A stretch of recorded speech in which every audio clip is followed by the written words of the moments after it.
Saludos amados en el día de hoy. Este es su programa Caminos Inescrutables. Les bendecimos en el nombre del Señor Todopoderoso, Señor de la vida y Señor de salvación. Así que en el día de hoy vamos a estar prosiguiendo en el trabajo que estamos haciendo sobre lo que es el reino de Dios. Y estamos trabajando el área de lo que es el reino escatológico que Jesús proclama en su enseñanza dualista, porque comienza a enseñar lo que es el reino en su expresión dualista, el reino escatológico y el reino presente. Así que vamos a estar trabajando con ello en el día de hoy. No antes estaremos también leyendo unos versículos de la palabra del Señor allá en el libro de el Evangelio según San Marcos, donde vamos a estar leyendo en el capítulo 6 de San Marcos, por ahí por el verso 20 al 23, estaremos leyendo unos versículos de la palabra del Señor para luego seguir en el trabajo que tenemos sobre cómo Jesús comenzó a enseñar sobre cómo él interpretaba el reino de Dios. Es importante mirar cómo Jesús enseñaba, cómo Jesús predicaba, porque es la manera de cómo entender a Jesús cuando estamos leyendo los evangelios sinópticos. Así que en el día de hoy voy a hacer una oración para darle comienzo a este tema tan maravilloso de la palabra del Señor, pidiéndole siempre al Señor su dirección, su guianza, para que, no solamente para mí, sino también para aquellos que me escuchan, para que Dios les abra el entendimiento y puedan entender la palabra del Señor, ya que como he dicho muchas veces, el curso acerca del reino de Dios que se debe de dar siempre en la enseñanza, la introducción a lo que es el Nuevo Testamento, lamentablemente no se da en casi ninguna universidad y por eso hay mucho desconocimiento de la palabra del Señor. Bien, vamos a orar. Encomendamos este programa en las manos del Señor, mi vida y la suya, para que el Señor abra nuestro entendimiento por su Espíritu Santo, porque el Espíritu Santo fue el que inspiró las Sagradas Escrituras. De hecho, como el Espíritu Santo inspiró las Escrituras, Él es el autor de las Escrituras y con el autor hay que consultar para que nos dé iluminación del texto sagrado. Padre, te damos gracias por tu amor, bondad y misericordia y te pedimos en el nombre de Jesús que llene nuestros corazones de tu presencia y de tu palabra, y que tu palabra se ilumine en nuestros corazones, en nuestros ojos, para que podamos entenderla. Abre nuestro entendimiento y de aquellos que nos escuchan, para que conozcan la fe cristiana. En el nombre de Jesús te lo pedimos y te damos gracias. Amén. Bien, voy a leer el capítulo 6 del libro del Evangelio según San Lucas, verso del 20 al 23, donde la palabra del Señor dice de la siguiente manera: la gloria de Dios y bendición de nuestras vidas. Amén. Y alzando los ojos hacia sus discípulos, decía: Bienaventurado vosotros los pobres, porque vuestro es el reino de Dios. Bienaventurados los que ahora tenéis hambre, porque seréis saciados. Bienaventurados los que ahora lloráis, porque reiréis. Bienaventurados seréis cuando los hombres os aborrezcan y cuando os aparten de sí y os vituperen, desechen vuestro nombre como malo por causa del Hijo del Hombre. Gozaos en aquel día y alegraos, porque he aquí vuestro galardón es grande en los cielos, porque así hacían sus padres con los profetas. Dios añada bendición a su santa palabra, y en el día de hoy voy a dar un pequeño resumen de lo que comencé en la vez pasada acerca de cómo Jesús entiende el reino de Dios. Habíamos hablado varias maneras que cuando Jesús habla del reino de Dios, no lo está hablando en la forma de un lugar y tiempo, como en el caso cuando nosotros decimos de los Países Bajos de Europa, como Noruega, que es un lugar. Cuando la Biblia está presentando exactamente el reino de Dios, lo está presentando desde la forma, es decir, que cuando Jesús lo está enseñando, cuando lo está proclamando, nunca dice qué, sino cuándo. La pregunta cuándo no está preguntando en lugar, sino dónde puedo ver la evidencia del reino de Dios. Es decir, que es el tiempo en que Dios reina. Cuando nosotros definimos lo que es el reino de Dios, lo tenemos que definir como el reino de Dios tiene que ver con el momento en que Dios ejerce su gobierno soberano, o su reino soberano sobre los asuntos de la humanidad. El tiempo en que Dios entra en escena y ejerce el gobierno soberano en los asuntos de la humanidad. De esa es la manera que se entiende el reino de Dios dentro de los evangelios sinópticos. Por otro lugar, la otra parte que también trae grandes problemas y que ha causado que mucha gente deje de leer los evangelios acerca de lo que es el reino de Dios, es que Jesús hablaba acerca del reino de Dios desde una forma ambigua, o como hablamos nosotros, de una forma dualista. Por un lado, Jesús hablaba del reino de Dios como un evento en el futuro. Por otro lado, a la misma vez, hablaba del reino de Dios como un asunto de una realidad presente en el día de hoy. Ya que Jesús hablaba de esa forma dualista acerca del reino de Dios, hemos preferido ya desde la vez pasada y esta vez, es decir, la parte 13 y 14 de nuestra enseñanza, es que vamos a estar hablando sobre el área escatológica o futurista de lo que es el reino de Dios. Es decir, el momento escatológico como Jesús está entendiendo. Esto nos va a llevar a nosotros a definir no solamente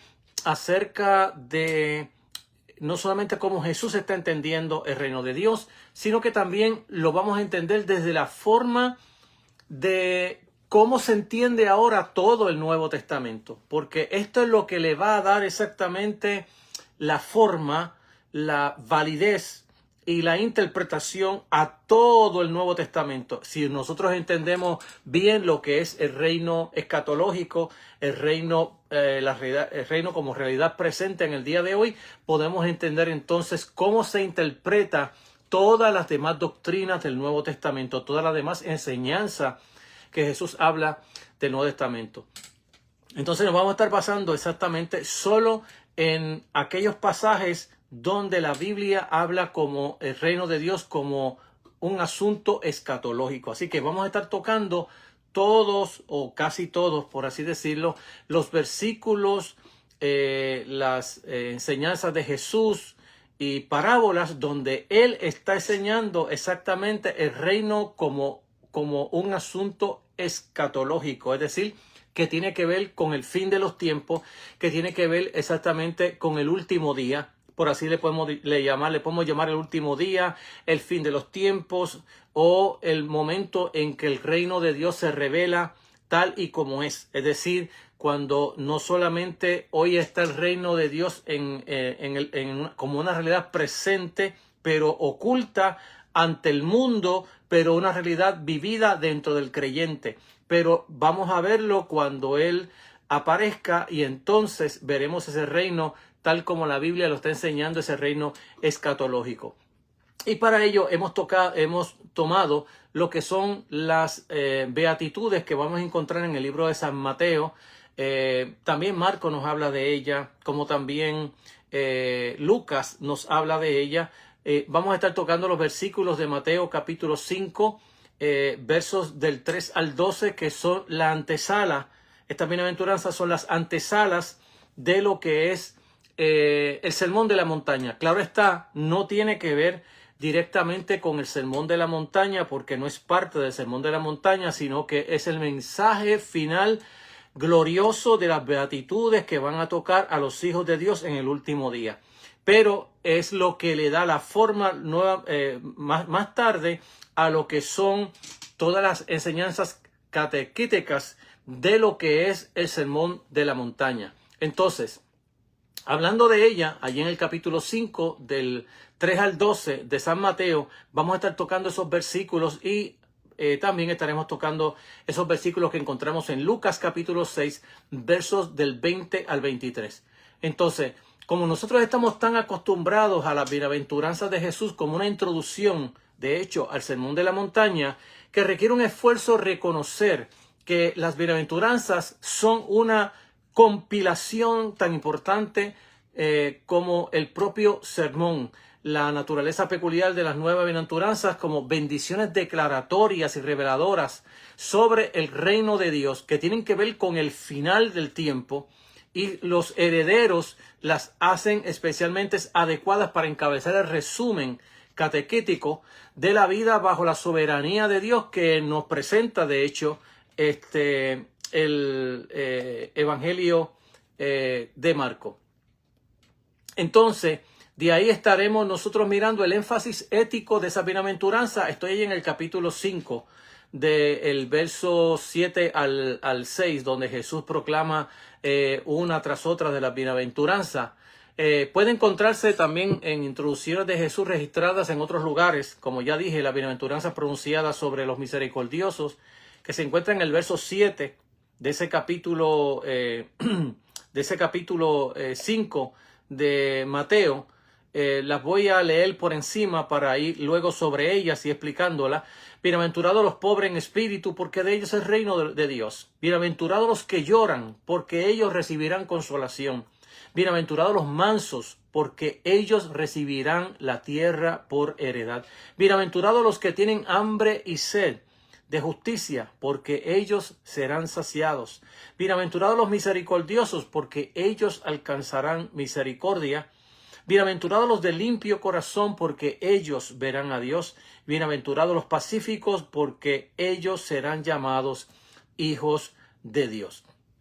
Entonces, la bienaventuranza también de los misericordiosos nos invita a la comparación que hace el libro de Lucas. En Lucas capítulo 6, en el verso 36, sed pues misericordiosos como vuestro Padre es misericordioso. Entonces, la comparación peculiar, significativa para la misericordia, se reconoce uniformemente como una cualidad suprema de Dios. No es con la bienaventuranza no es más que la natural afirmar que los que son misericordiosos recibirán ellos mismos misericordias en el gran día de prueba.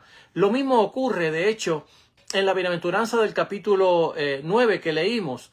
Dios es la fuente de la paz, bienaventurados los pacificadores. Entonces Dios es la fuente de la paz y el supremo pacificador.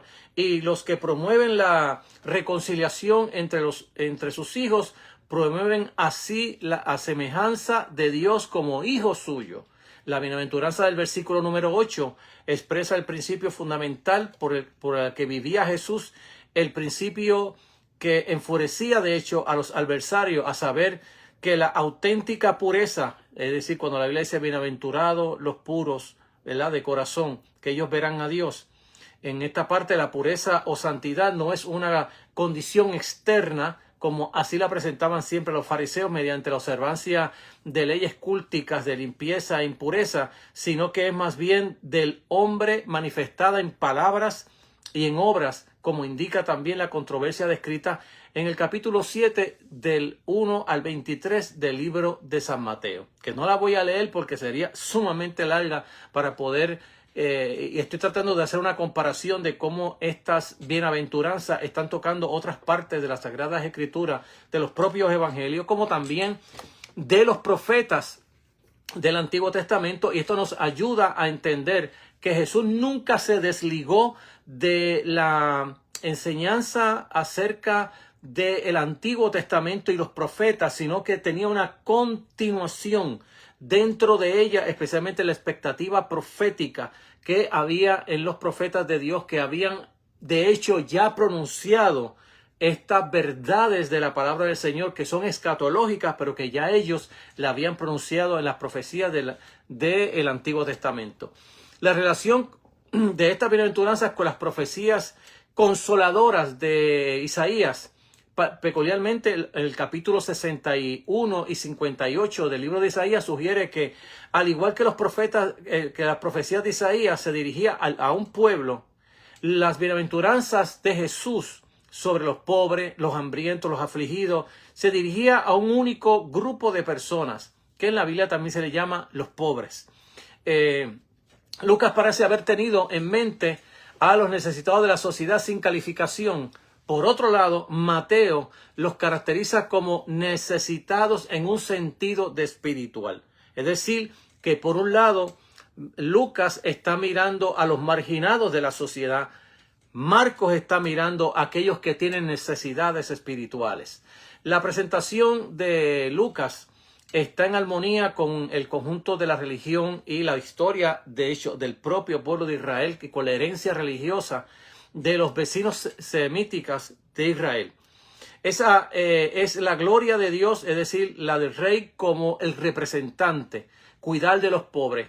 Cuando nosotros miramos, por ejemplo, las enseñanzas que la Biblia menciona en los libros de los reyes, de cómo el pueblo, las mujeres, los necesitados, se dirigían al rey David, pues de hecho todas estas bienaventuranzas están mirando hacia el rey. En este caso, al rey Jesús, quien él es el que está atendiendo. De hecho, era el mandamiento de Dios en el Antiguo Testamento de que el rey tuviera misericordia con el pobre, con el menesteroso, con la viuda, con el huérfano, con el alien, es decir, con el extranjero, que tuviera misericordia. Y de ahí que cuando los reyes de Israel comenzaron a volcarse exactamente contra las viudas, los huérfanos, los desamparados, los pobres, como en el caso de la viña de Nabot, vamos a ver que Dios va a profetizar que él mismo, como el pueblo de Israel, especialmente sus reyes, no tuvieron en cuenta a los marginados, Dios mismo iba a descender e iba a trabajar con ellos e iba a ayudar a esta población marginada del pueblo de Israel. Y esto es exactamente lo que hace Jesús cuando viene el encarnado, el hijo de David, el encarnado, el rey de Israel, que viene ahora, el Dios con nosotros, el Emmanuel, que ahora viene exactamente a solucionar el problema que los reyes de Israel no pudieron resolver, que era exactamente este asunto acerca de los necesitados, las viudas, los marginados del pueblo de Israel y del pueblo de Dios en este caso. Entonces, cuidar de los pobres, el Dios de Israel se propone hacer precisamente eso en la historia y exactamente en la nueva era de Dios. Uno se pregunta si esto habría sido menos evidente para Mateo, que se había formado en la religión judía, que para Lucas, que era de hecho un griego. La idea se expresa típicamente en el oráculo de Isaías capítulo 61, que es de hecho uno de los oráculos que Jesús va a estar usando en su ministerio, que también Pablo más tarde va a estar usándolo acerca del cumplimiento de esa palabra de Dios cuando Jesús llega a Nazaret, que dice, esta palabra se ha cumplido hoy en vuestros ojos. Entonces, mucha de la escritura que se está usando es exactamente esta acerca de los desvalidos, de los pobres, que la Biblia termina diciendo allí en esos versículos, y a los pobres les es anunciado el evangelio. Entonces, estos oráculos típicamente de Isaías 61, en los que se arraigan estas bienaventuranzas, el profeta proclama el año agradable del Señor, o sea, el año de la liberación de la esclavitud, un año de jubileo para cumplir las promesas de Dios, las promesas del reino de Dios. Y por donde estoy un momentito por aquí, porque ya se me pasó la página de la que estaba hablando. Entonces estamos mirando exactamente cómo estas palabras de la profecía se está dando en el cumplimiento profético de Dios en el pueblo de Israel. Entonces miramos cómo estamos allí mirando de cómo se está sugiriendo y cómo se está calificando en esta palabra exactamente las profecías que encontramos aquí. La presentación de Lucas, que ya he dicho, está presentada en la propia historia de Israel. La idea de expresar típicamente a los oráculos de Isaías 61, en la que se arregla esta bienaventuranza, el profeta proclama el año de liberación o el año del día de la recompensa. Se profetiza que cuando se cumpla el propósito del Señor, los sacerdotes del Señor, los ministros de nuestro Dios, un pueblo al que el Señor ha bendecido. Entonces, al dirigirse este pueblo en sus bienaventuranzas, Jesús no estaba declarando al proletariado del mundo con el espíritu de Karl Marx. Estaba proclamando las buenas nuevas del reino a los pobres y mujeres reunidos a su alrededor para escuchar la palabra de Dios, el pueblo pobre, roto, afligido, que nadie se preocupaba excepto solamente nuestro Dios. El pueblo pobre y roto, que nadie se preocupaba, que había Dios preparado el reino para ellos. Entonces, primero se debe determinar qué significa la afirmación de ellos, ese reino de Dios, que se da aquí y ahora, o se le promete en el futuro como una herencia.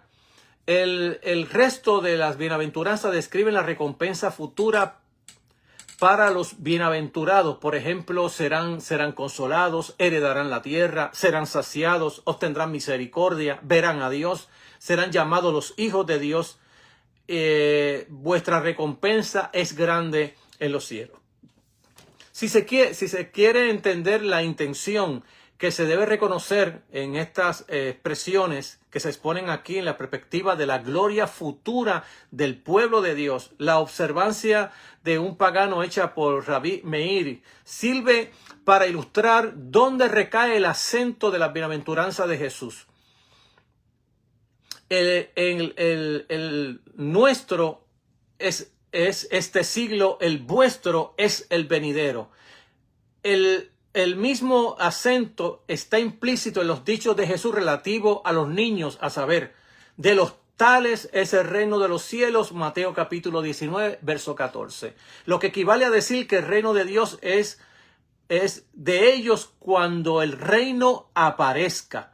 Si queremos relacionar las bienaventuranzas de Jesús sobre la irrupción del reino, el reino en su ministerio en general, con las bienaventuranzas en particular, el punto clave que hay que subrayar es este. Ambos declaran que cuando el reino de Dios ha irrumpido en el mundo con su representante, llegue a la plenitud final, son los pobres a quienes se les dará ese reino. Ese énfasis no implica de ninguna manera la negación de la gracia presente. Simplemente sirve para proporcionar una garantía de la consumación de la salvación de Dios que viene hacia ellos. No puede haber mayor regalo de Dios al hombre que este. A los que no tienen nada se les dará todo. Como reconoció Lucas, esto significa una inversión, o lo que le hablé al principio acerca del reino al revés. Los primeros serán últimos y los últimos serán primeros.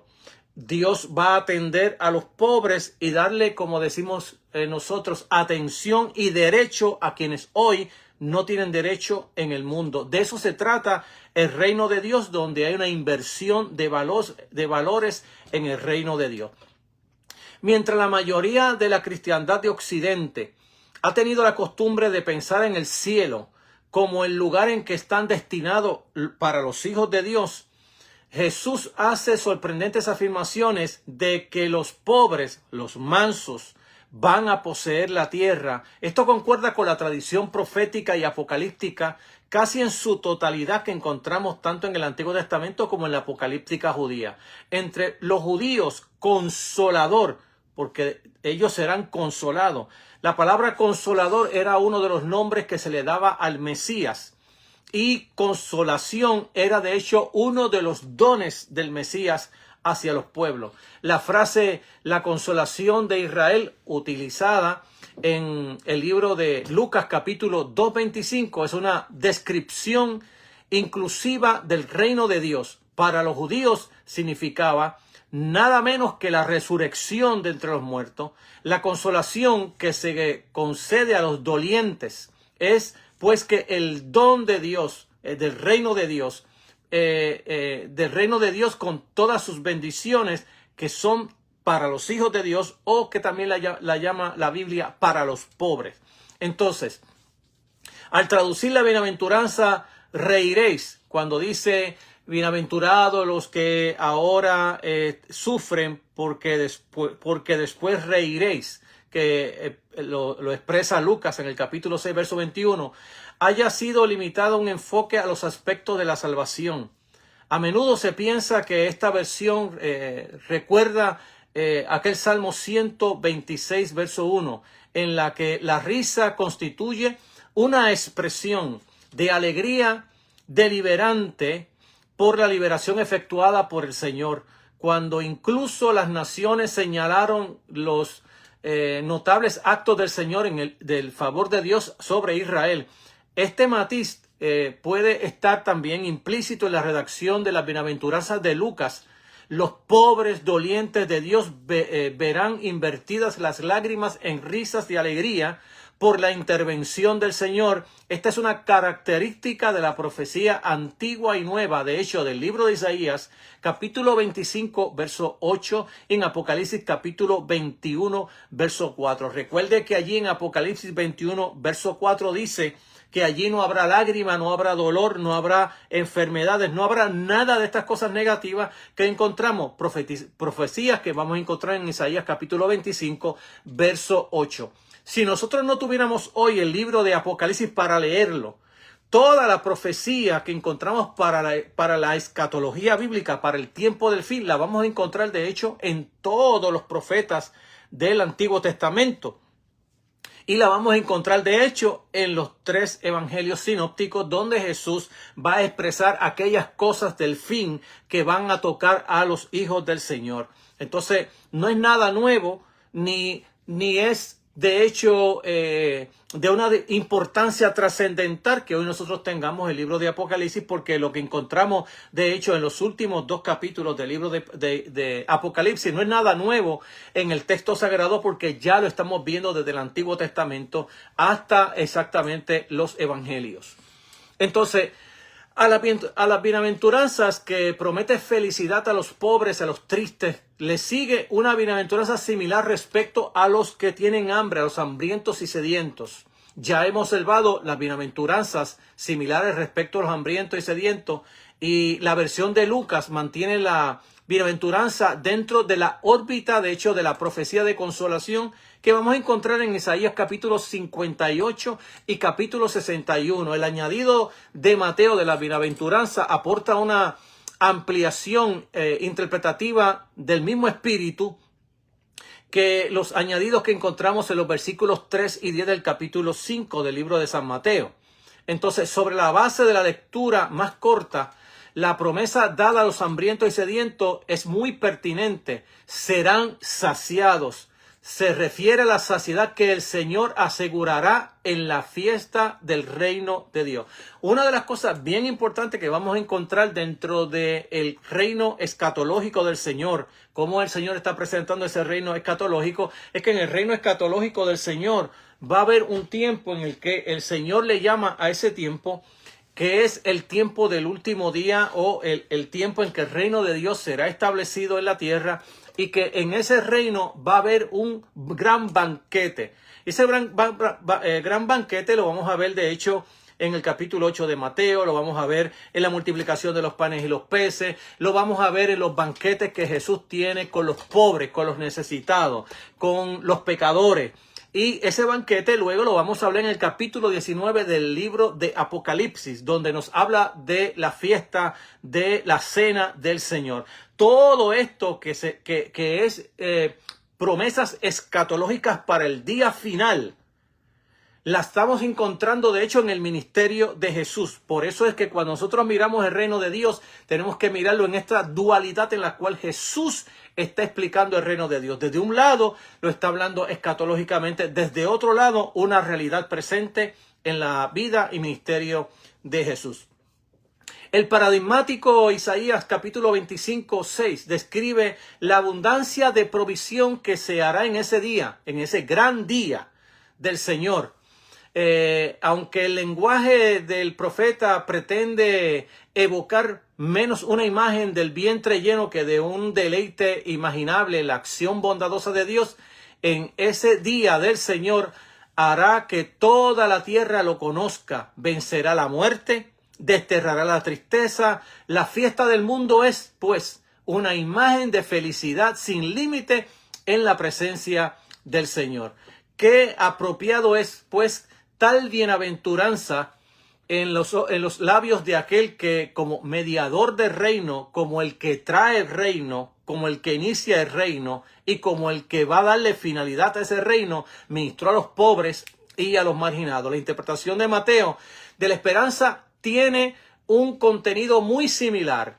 Si tiene en mente el hambre y el sed, ver la justicia de Dios establecida en la tierra, entonces su imagen de la fiesta del reino sería muy parecida a la de Isaías, donde habla para quienes la justicia, salvación son prácticamente sinónimos.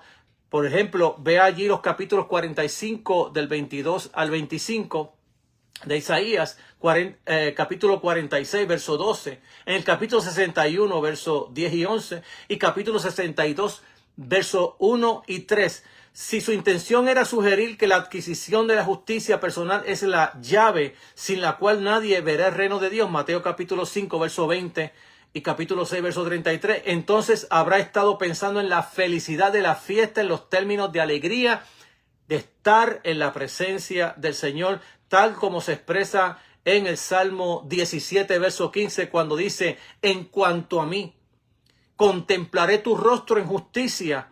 Cuando me despierte, me conformaré con contemplar tu forma. Bello versículo de la palabra del Señor, que es un versículo escatológico que nos habla del día final. Estas bienaventuranzas son puro, pero puro evangelio. Ejemplifican la generosidad de Dios, del Dios de gracia.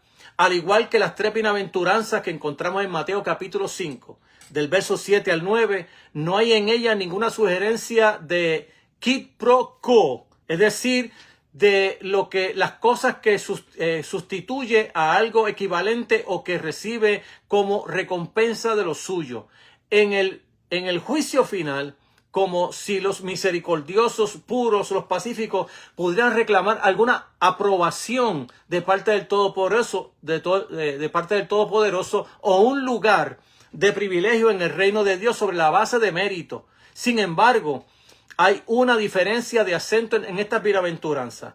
El foco no está en la impotencia de aquellos a quienes Dios hace herederos del reino, sino en las cualidades de los pobres, los afligidos, los hambrientos de Dios, que reclaman su aprobación en el último día. Uno recuerda la palabra profética de Isaías capítulo 66, verso 2, que dice: este es el hombre que miraré, el que es humilde, contrito de espíritu y tiembla ante mi palabra. Al reproducir estos dichos, no dudamos de que Mateo está asumiendo que el escenario que el pueblo de Dios de la nueva alianza aspire a estas cualidades si quiere ser aceptados en el último día, pero cometemos una injusticia si los interpretamos como si reflejaban exactamente la intención legalista de los judíos del tiempo de Jesús.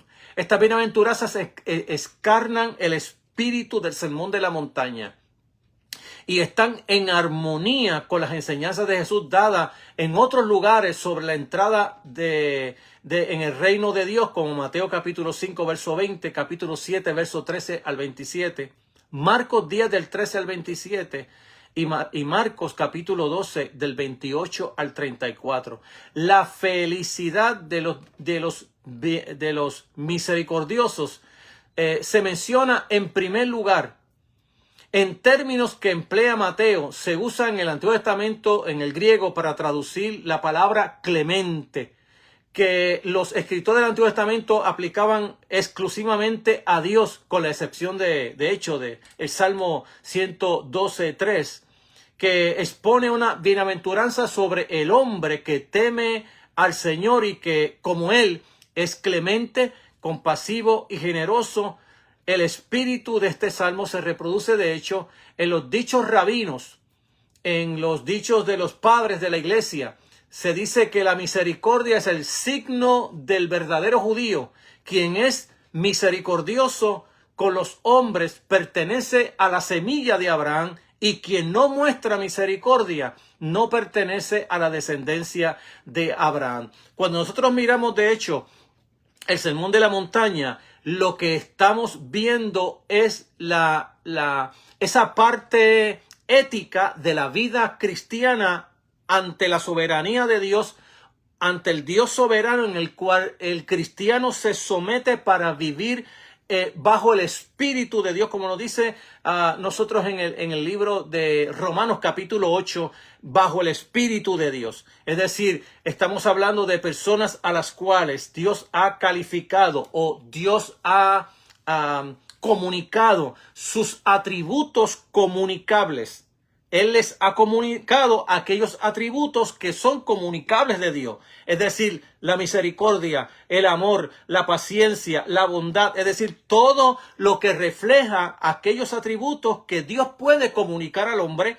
Porque hay unos atributos que son imposibles que Dios comunique al hombre, como la omnipotencia, la omnisciencia, o lo que podríamos llamar atributos como ese Dios trascendente, infinito, imposible que Dios comunique esas cosas a los hijos de los hombres, pero sí Dios comunica, como diría Romano, que Dios está operando en nosotros para revelar la imagen del Hijo de Dios en nuestras vidas. De eso se trata la palabra del Señor, que la iglesia del día de hoy pueda reflejar al Cristo que está sentado a la diestra de Dios Padre. Ella está revelando cómo son los ciudadanos del reino, cómo se comportan, cómo viven, como diría Jesús en la oración intercesoria, para que el mundo vea que tú me enviaste. Entonces ese sermón de la montaña, Jesús pide a los hombres que sean misericordiosos como Él es misericordioso. Lucas capítulo 6, verso 36. La bienaventuranza del verso 7 que vemos en el capítulo 5 del libro de Mateo, afirma simplemente que los misericordiosos son felices, bienaventurados, 3 veces felices, ya que recibirán misericordia cuando comparezcan ante la presencia del Señor.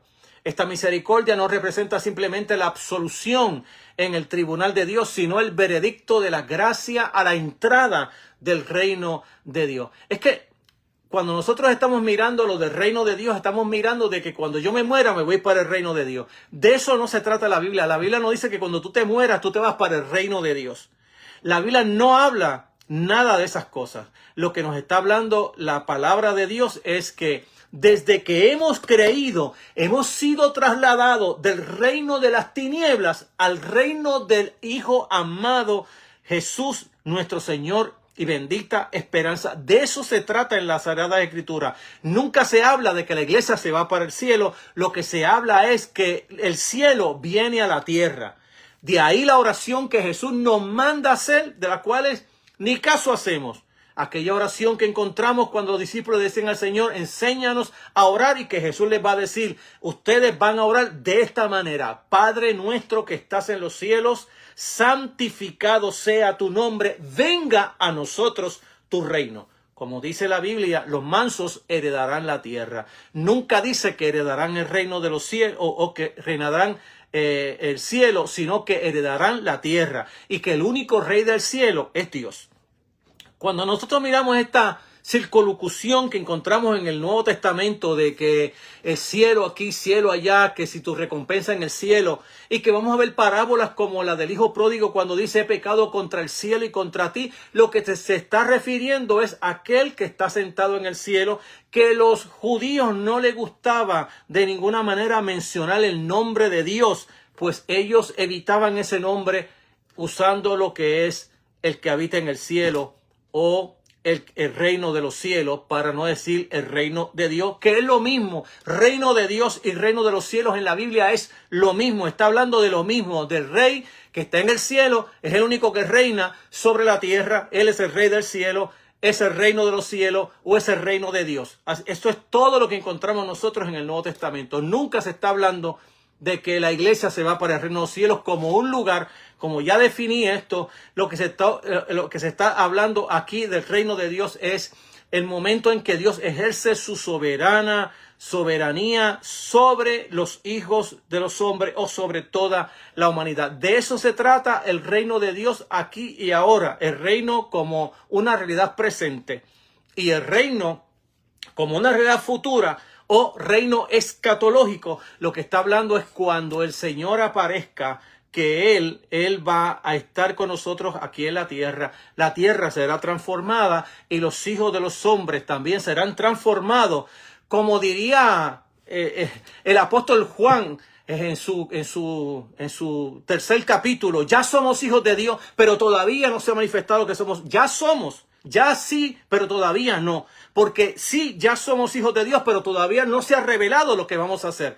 De ahí que cuando Pablo habla en Romanos acerca de los hijos de Dios, dice que la tierra misma está esperando la manifestación de los hijos de Dios. Cuando ellos se revelen, o cuando ellos se revelen como deben de revelarse, con aquellos cuerpos gloriosos, transformados, la tierra también será revelada. Ella también recibirá esa transformación de Dios. Los hijos de Dios, la tierra de Dios, para que los hijos de Dios puedan gobernar en la tierra de Dios conforme a la imagen y semejanza de Dios. De eso se trata las Sagradas Escrituras.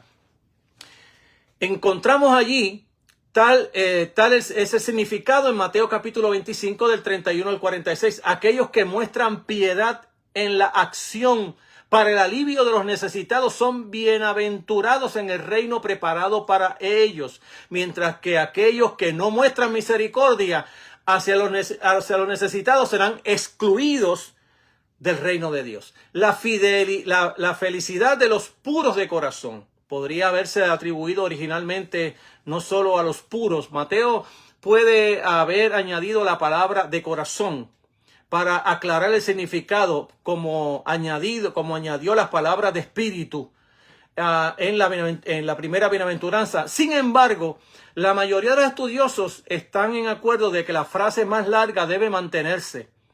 Burning ha sugerido que es esencial para la métrica y la resonancia de la interpretación aramea.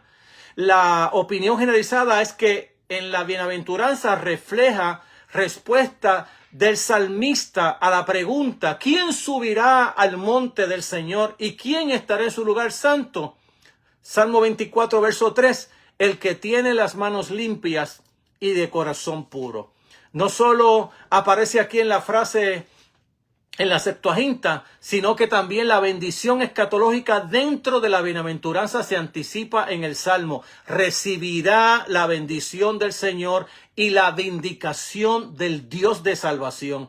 Cabe destacar que si bien el Salmo tiene un tono cultural, el concepto de pureza que presenta es similar a la perspectiva que encontramos profética en la Sagrada Escritura. Una limpieza interior que se expresa en la acción correcta, en la sinceridad hacia Dios y hacia los hombres. Esta noción de pureza está estrechamente relacionada con la santidad que se deriva de la adopción de un pueblo por parte de Dios y de su dedicación a Él, que es parte de lo que nosotros llamamos la santidad. No es otra cosa que una respuesta a la bondad y a la misericordia del Señor, como diría la Biblia en Romanos capítulo 12, que nos habla a nosotros, que nos pide a nosotros una respuesta ante la misericordia del Señor, que nos pide una respuesta positiva de Dios hacia la bondad y la misericordia, cuando nos pide a nosotros que, como hemos sido alcanzados por la misericordia de Dios, debemos de presentar nuestros cuerpos en sacrificio vivo, santo, agradable a Dios, que es vuestro culto racional. Es un culto con la mente y con la razón, en la cual le damos al Señor en acción de gracias por lo que ha hecho con nosotros. Nunca la santidad es como algunos nos enseñan por ahí, que es parte del legalismo que hace la iglesia. No. La santidad es parte de mi reacción. Fíjese que cuando Jesús cuando da el anuncio acerca del reino, cuando el tiempo se ha cumplido, el reino de Dios se ha acercado, arrepentíos y creed en el evangelio. De hecho, la palabra creed en el evangelio va primera, porque nosotros no somos quienes traen el reino. Jesús es el que trae el reino. Y nosotros ante la grandeza y bondad de Dios, de que recibimos lo que el Señor nos da, entonces nos arrepentimos. Es decir, entonces nos entregamos al Señor como una respuesta de agradecimiento, nunca legalista, de agradecimiento al Dios que nos ha perdonado gratuitamente, graciosamente. A Él sea la gloria y la honra para siempre. Entonces, en cualquier caso, se nos dice que los auténticamente puros verán a Dios. Ninguno de estas bienaventuranzas deja claro que esto es el fin en que se persigue, es la máxima felicidad que Dios puede conceder al hombre la visión de Dios en la gloria perfeccionada en su reino. Este es un lenguaje de la escatología inaugurada. Es una referencia al fin de los tiempos, la meta de la creación del hombre. Esta bienaventuranza está en lo que se llama en momentos críticos de la revelación de la gloria de Dios y su aceptación del hombre, la acción solitaria del juicio, más que el disfrute eterno de la presencia en el reino de Dios. La bienaventuranza está así relacionada con los pasajes de Mateo capítulo 25, verso 41, y está en consonancia, de hecho, con los puntos de vista del Antiguo Testamento en que Dios oculta su rostro de los malvados y lo muestra a los justos cuando los rescata, como se ve especialmente en el Salmo 80, con su estribillo: restáuranos, oh Dios, haz brillar tu rostro para que nos salve. La perspectiva de estas dos bienaventuranzas que la flaquean, ambas relacionadas con la acción de Dios en el juicio, y se asume el trasfondo cultural del Salmo 24 en el dicho, se apunta a la culminación de todos los procesos del culto en el templo, ya que la frase ver el rostro de Dios se utiliza comúnmente en el Antiguo Testamento en referencia a la asistencia a las fiestas en el templo y a su culto, como nos dice Éxodo capítulo 23, versos 14 al 19, y también Isaías capítulo 1, versos 11 y 12. Esto coincide, de hecho, con las expresiones utilizadas en Apocalipsis capítulo 22, versos 3 y 4. También debe tener en cuenta que se utiliza el lenguaje similar para referirse a la comparencia ante el rey y su corte. Los ejemplos que tenemos allí también es en el libro de Génesis capítulo 43, 3 y 4. Segunda de Samuel 14, 24, e incluso estar en el servicio al rey. Segunda de Reyes, capítulo 25, verso 19. En esta expectativa escatológica, ambos elementos del trasfondo israelita podría contribuir al complemento de las ideas asociadas en el acto de gracia de Dios en el último día. Toma la parte de los suyos en su liberación y los acoge a su comunión, que comprende tanto el servicio sacerdotal como el servicio real de los hijos del Rey de Reyes. La bienaventuranza pronunciada sobre los pacificadores es una promesa del mismo tipo de felicidad que la prometida a los misericordiosos. Una felicidad que consiste en la participación de la naturaleza de Dios. La paz es el gran regalo de Dios al mundo. Es la palabra más completa que se utiliza para denotar salvación de su reino. Los rabinos cantaban frecuentemente las alabanzas de paz. Afirmaban que el nombre de Dios era paz. Jueces capítulo 6, verso 24. Y que la primera palabra que pronunciara el Mesías cuando apareciera sería paz, de acuerdo a Isaías capítulo 52, verso 7, que de hecho es uno de los pasajes del Antiguo Testamento que nos habla de la revelación del reino de Dios. Íntima con Dios, como lo demuestra el haberle enseñado a llamarle a Dios Abba, Padre. Afirma que cuando Dios le concede misericordia y les permite ver el rostro en el momento del juicio, también declarará ante toda la creación que son sus hijos. El lenguaje de la bienaventuranza bien puede estar reflejando también Oseas capítulo 2, verso 1, que señala que llegaría el día en que en el nombre dado al pueblo fiel, Loami, no es mi pueblo, sería eliminado en favor de otro. Ya no se dirá, no soy mi pueblo, sino que se llamará hijos del Dios vivo. Sin duda, debemos entender que cuando Dios declare que los pacificadores son los hijos de Dios en el juicio, les estará dando la bienaventuranza a la comunión de su familia y en el entorno de la perfección dentro del reino de Dios. En este sentido, esta bienaventuranza está estrechamente relacionada con la que precede. Es interesante cuando nosotros miramos todos estos versículos de la palabra del Señor, tanto en la bienaventuranza, cómo se relacionan con las profecías del Antiguo Testamento y las bendiciones que en el Antiguo Testamento proferían sobre los justos del Señor, y cómo en el día del juicio, cuando el Señor venga, nosotros desde el principio estamos hablando en los primeros, el segundo video, estamos hablando acerca de cómo nace el concepto, el día del Señor. El día del Señor. Y habíamos dicho que el día del Señor tiene dos caras, ¿no? Tiene una cara y una cruz, ¿no? Tiene que es el día en que Dios va a entrar en juicio con los que le hacen daño al pueblo de Israel o los gentiles, pero también va a ser un día de juicio para el propio pueblo de Dios que no anda correctamente. Pero por otro lado, el día del Señor será el día de salvación. Y ese día de salvación ya comenzó, sí, ya con nosotros en el día de hoy, pero que el final de ese día el Señor va a pronunciar juicio sobre los que van a entrar en el reino y los que no van a entrar en el reino. A los que van a entrar en el reino, benditos de mi Padre, heredad el reino preparado para vosotros, y a otros se les cerrará la puerta. De eso es lo que la Biblia viene hablando, o lo que Jesús viene proclamando, ese reino dualista, escatológico por un lado, y ese reino de una realidad presente que está hablando entre nosotros en el día de hoy, y de donde nace este otro concepto de ya sí, pero todavía no. La felicidad de los perseguidos se afirma también de dos formas. Lucas la va a mirar desde un lado, Mateo desde otro.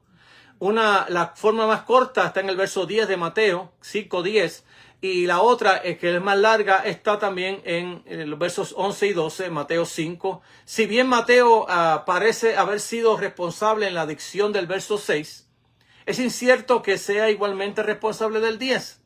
Del verso 10 hay un claro eco de la bienaventuranza en la forma actual de Primera de Pedro, capítulo 3, verso 14, lo que sugiere una tradición anterior a la del evangelista. De hecho, Policarpo reproduce un macarismo que combina, de hecho, la primera bienaventuranza con la última. Felices los pobres, decía Policarpo, y los perseguidos por causa de la justicia, porque de ellos es el reino de Dios, como nos habla Filipenses 2 y 3. La combinación sirve para recordar que debemos entender que los perseguidos son los pobres. Son de hecho los afligidos, son de hecho también los hambrientos, son los oprimidos por los impíos, precisamente porque son de hecho el pueblo de Dios, o el pueblo que se ha identificado con el Hijo de Dios. Entonces, miramos aquí que desde la época de Daniel, el sentimiento del verso 10 habría sido apropiado por los judíos devotos en la búsqueda del consuelo del pueblo de Israel. En este sentido, Jesús podría haber pronunciado la bienaventuranza sin modificación, como la encontramos, como la expresión y el respaldo a la fe y a la esperanza de su pueblo. La forma que se da la bienaventuranza en los versículos 11 y 12 es más específicamente su descripción de la naturaleza de la persecución sufrida. Se señala que la causa de los sufrimientos de los discípulos en su agresión al representante perseguido, en este caso el representante del reino de Dios. Los rasgos comunes de Mateo y Lucas caracterizan la oposición como una injuria, una difamación de los discípulos por causa de Jesús o del Hijo del Hombre, o por causa de la justicia, como dice otra versión. La difamación se describe en Mateo como proferir toda clase de calumnia, hablar cosa mala, de manera mentirosa. La versión de Lucas es incierta. El término que se usa podría reflejar un lenguaje judicial de exclusión. Sostiene que la expulsión del nombre refleja pronunciamiento de una maldición sobre alguien así rechazado. Es posible, sin embargo, que el lenguaje tenga una intención más general, denota la expulsión mediante el ostracismo social, pues que Lucas no sugiere que las autoridades judías invocaran procedimientos de exclusión contra los cristianos en ningún otro lugar. Esta interpretación es casi preferible, pero la cuestión queda abierta. En cualquier caso, la exclusión que se produce se efectúa debido a la conexión que tienen los discípulos con Jesús. La mención que se hace en Lucas del Hijo del Hombre debe compararse con la conservación que se hace con la frase crucial de Lucas capítulo 12, versos 8 y 9, que está presente en la versión también de Mateo, capítulo 10, verso 32. Y es casi seguro que Lucas tiene razón al incluir la referencia del capítulo 12, 8 y 9. Y es probable que lo mismo ocurra aquí en este pasaje. La aplicación del término a Jesús en su calidad de representante del reino de Dios es adecuada. Los que han recibido su palabra y han declarado su lealtad a Él como Señor y Rey, de hecho sufren por su asociación con Él. En el día, en la calumnia, la difamación tiene lugar, los discípulos deben exultar, como lo tiene Mateo, o saltar en danza, como lo tiene Lucas. Black señala que en el término tanto arameo como griego, thus, abarca ambos significados. Mateo adoptó por una interpretación y Lucas por la otra. ¿Por qué se ofrece el consejo extraordinario a los discípulos perseguidos? Se dan dos respuestas para ello. La primera tiene una rica recompensa en los cielos. Y la segunda, vuestros antepasados trataron a los profetas de la misma manera. La primera respuesta sirve para alinear la bienaventuranza con lo que precede, al decir que recibirán su recompensa en el cielo. Y vuelvo a repetir que cuando usamos la palabra recompensa en el cielo, en ningún lugar en la Biblia está diciendo que nosotros vamos para el cielo. Es que cuando la Biblia habla del cielo, se está hablando de Dios. Nuestra recompensa viene de Dios, del cielo. De ahí que ya dije cómo Lucas lo va a enseñar cuando habla de la parábola, he pecado contra el cielo y contra ti. De ahí la versión de Mateo, el reino de los cielos, es que los demás evangelistas dicen el reino de Dios. Entonces tenemos que tener en cuenta siempre eso para no estar volando por el espacio sideral, porque nuestros pies están en la tierra. Y como decía aquel jingo de la gloria, y los zapatos en la gloria. Entonces, así tenemos que vivir, como la Biblia dice, en una escatología inaugurada. Nuestros pies en la tierra y nuestros zapatos en la gloria. Es decir, estamos viviendo en la tierra, pero viviendo la vida de Dios aquí en la tierra. De eso se trata la escatología inaugurada que nos presenta todo el Nuevo Testamento. Lucas, Pablo, Jesús y todos ellos nos vienen hablando de lo mismo. Entonces, donde allí en el reino de los cielos los que tienen tristezas serán consolados, o los que lloran reirán en ese momento. Los hambrientos serán saciados y los puros de corazón verán a Dios. La segunda razón con la que da Jesús para que los discípulos se alegren en su asociación con los profetas, la ligera alteración de Mateo, que fueron antes que vosotros, implica que los discípulos son perseguidos no simplemente como lo fueron los profetas anteriores, sino como los sucesores de esos profetas. Al soportar la persecución son contados con ellos. Tanto en Mateo como Lucas se supone tácitamente que la oposición a la que se enfrentan los discípulos del Hijo del Hombre se corresponde con la oposición que el propio Jesús, el Hijo de Dios, está sufriendo y debe de sufrir en la cruz, en el martirio. Entonces, de hecho, por supuesto, en esa oposición a la que se enfrentó y que envolvió a los seguidores en ese destino similar, este pasaje constituye, pues, un presagio de rechazo y de sufrimiento del Hijo del Hombre, descrito allí en Marcos capítulo 8, verso 31, y que conlleva también el sufrimiento de los discípulos del Señor en Marcos capítulo 8, verso 34. Entonces, en conclusión,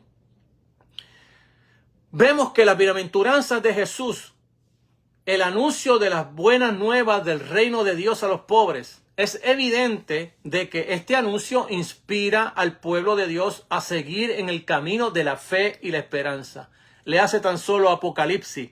Cuando la iglesia de Apocalipsis, que Apocalipsis no es dirigida a los puertorriqueños, ni a los americanos, ni a los rusos, ni a nadie bajo el cielo. Es claro que la audiencia de Apocalipsis está dirigida a las 7 iglesias de Asia Menor. Si usted lee el libro de Apocalipsis de otra manera, está interpretándolo tal como no se debe de interpretar. Allí una iglesia que está sufriendo y que el profeta Juan le está diciendo que en vez de las cosas arreglarse, se van a empeorar. Él dice, bienaventurados los que de aquí en adelante mueren en el Señor. Sí, el Espíritu dice que sus obras con ellos siguen. Que sean fieles hasta la muerte y Él les dará la corona de la vida. Lo que está hablando es de que el Señor está motivando a una iglesia, no que la va a desaparecer de la tierra porque está sufriendo, sino que la ayuda que le va a dar y la esperanza que le va a brindar.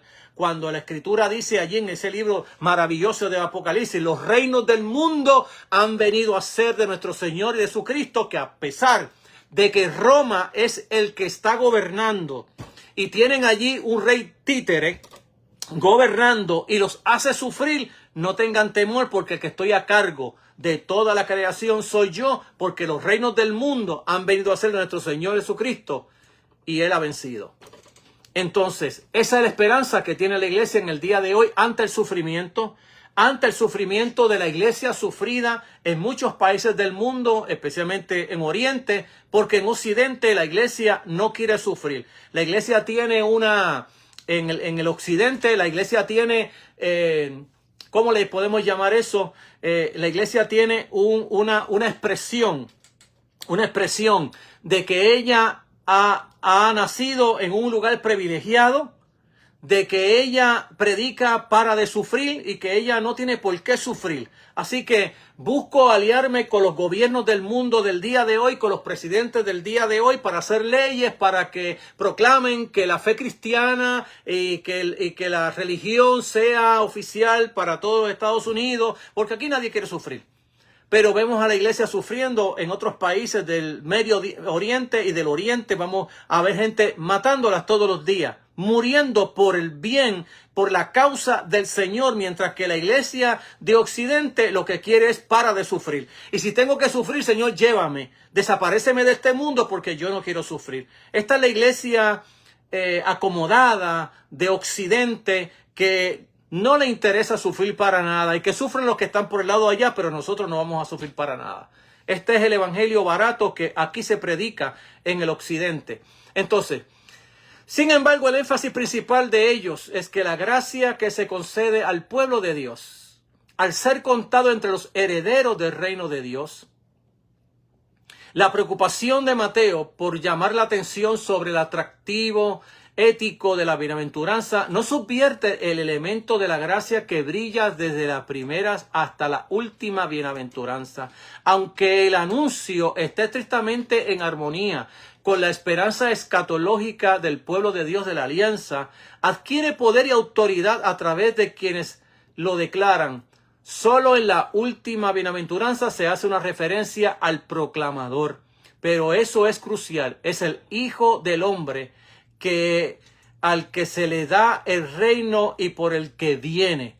Los que escucharon anteriores bienaventuranzas no podrían saber esto, pero muchos de ellos deben ser conscientes de la autoridad sin precedente con la que se pronuncia este mensaje de Mateo capítulo 7, verso 29.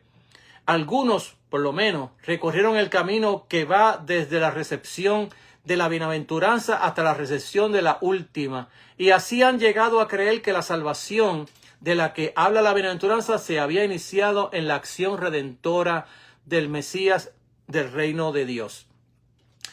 El lector del evangelio que se encuentra al otro lado de la cruz y la resurrección comparte esa seguridad. Nosotros también podemos dirigir nuestra mirada hacia el punto en que miraron quienes escucharon por primera vez esta bienaventuranza, hacia la revelación de la gracia que se producirá en la revelación de la gloria de Dios en su reino. Mirando así, podemos compartir la felicidad de aquellos a quienes pertenece el reino de los cielos. Bella estas bienaventuranzas, que son todas bienaventuranzas escatológicas. Bienaventurados los que lloran, porque ellos recibirán consolación. Bienaventurados los mansos, porque ellos recibirán la tierra por heredad. Todas estas bienaventuranzas que encontramos en la Sagrada Escritura son todas escatológicas. Todas pertenecen al fin de los tiempos, cuando el Señor aparezca, cuando Él venga, cuando Él se manifieste. Entonces, cuando Él descienda, cuando el Padre dé la orden de que ya deje la silla y se pare y aparezca entre nosotros, vamos a recibir todas estas bendiciones, que son todas bendiciones escatológicas. Y estamos tocando los puntos escatológicos del reino de Dios que Jesús presentó en los evangelios, y para la próxima estaremos tocando lo que se llama los festines o los banquetes, que todos son también de tipo escatológico, pero también vamos a ver que estos festines escatológicos se están dando también en la persona de Cristo en su primera venida. Así que, amados, mil bendiciones del Señor, que Dios les bendiga mil veces más que a mí, y nos veremos en la próxima para seguir tratando estas enseñanzas de lo que es el reino de Dios, o la dualidad de este reino como Jesús lo presentó, el reino que Él entendió que era un reino escatológico, pero que también era un reino en que era una realidad presente en la vida de Jesús. Así que vamos a orar y de esa manera nos despedimos. Padre, gracias te damos por tu amor, bondad y misericordia, y te pedimos bendición para todos aquellos que pueden escuchar la palabra del Señor. Ayúdanos a entender, Señor amado, cómo tú te has revelado en tu primera venida y cómo enseñaste esta dualidad del reino de Dios de forma escatológica y de forma como una realidad presente en la vida de la iglesia en el día de hoy. Permite que podamos vivir la ética que nos enseña ese sermón de la montaña, aquellos que viven bajo la soberanía de Dios, en la ética del reino de Dios, y ayúdanos a ser sal y luz a un mundo en tiniebla. Hazlo porque lo pedimos en los méritos de Jesucristo, nuestro Señor y bendita esperanza. Amén. Que el Señor les bendiga rica y abundantemente.